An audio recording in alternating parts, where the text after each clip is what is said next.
Thank you, Mr. Chairman. Well, here we go again, addressing the continued policy failures of this administration at the border. And as our border descends further into chaos, I can't help but worry that this nation is becoming increasingly comfortable with accepting weakness, not accepting the rule of law, and accepting it all as our new normal. An acceptance of weakness that led to the highest number of border encounters in a single day ever. And by the way, there was a comment from somebody from the other side, and they said that, Republicans enjoy this because they can use it as political fodder. Let's be clear. The Democrats were in control for 2 years. They had the presidency, they had the Senate, they had the House of Representatives. They could have done anything. They could have made this better. They could have straightened it out. It wasn't a split. But they didn't. That's the reality.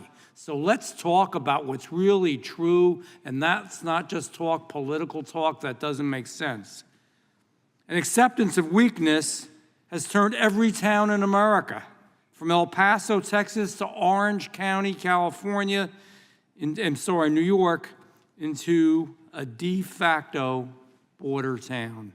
An acceptance of weakness that has turned public parks, police stations, and school gymnasiums into makeshift shelters. Tell me that's good for America. Anybody sitting out there right now, you tell me that that's good for our America.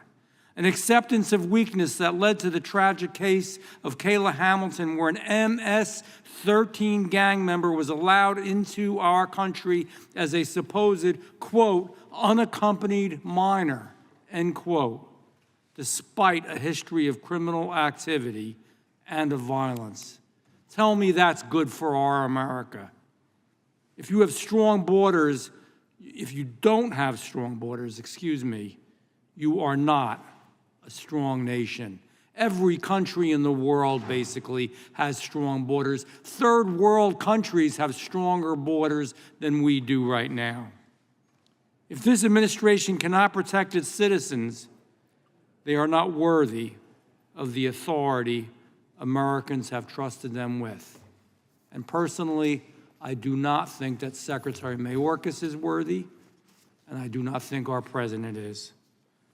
If you continue to accept the weakness we are witnessing, you are surrendering the very foundations of our democracy, the disregard for our laws. We're not a nation of the rule of law anymore. Think about the premise in which we argue, discuss, and debate this. It's against the law to illegally enter the country. It's against the law. You've broken the law. I don't understand why the law doesn't matter anymore. Are we a nation of laws or are we not? That's the important question here. It's gotten so out of hand that our Secretary Mayorkas is actually celebrating 6,300 illegal encounters as a good day. That's a good day. Think about that. President Obama's Homeland Security Secretary once claimed that 1,000 encounters a day would be a crisis. But now 6,300 is a good day. Today it's a triumph. This is the acceptance of weakness consuming our nation, and it threatens the safety and well-being of each and every American, and we should not tolerate it, and we should change it. You can be a humane and good country, but still believe in the rule of law. And I wonder how Kayla's family feels about it all. I wonder if she thinks this is good. I have 3 quick questions for Chief Scott. With the number of crossings our country is experiencing, can Border Patrol properly debrief and access the information and intentions of every migrant trying to come across our border? Yes or no? No. Thank you. Do you believe it is easy for a terrorist to get into the United States undetected today than 5 years ago? Yes or no? It definitely is. Thank you.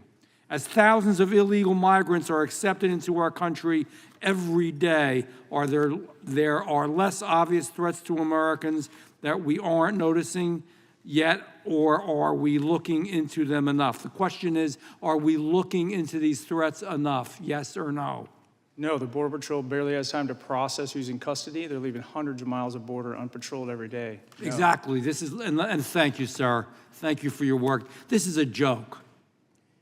Let's really talk about the real issue. It's the rule of law. It's the safety of our people. We're breaking the law and we're becoming weaker, and we've got to stop it. Thank you, Chairman. I yield back. Gentleman yields back. The chair recognizes Mr.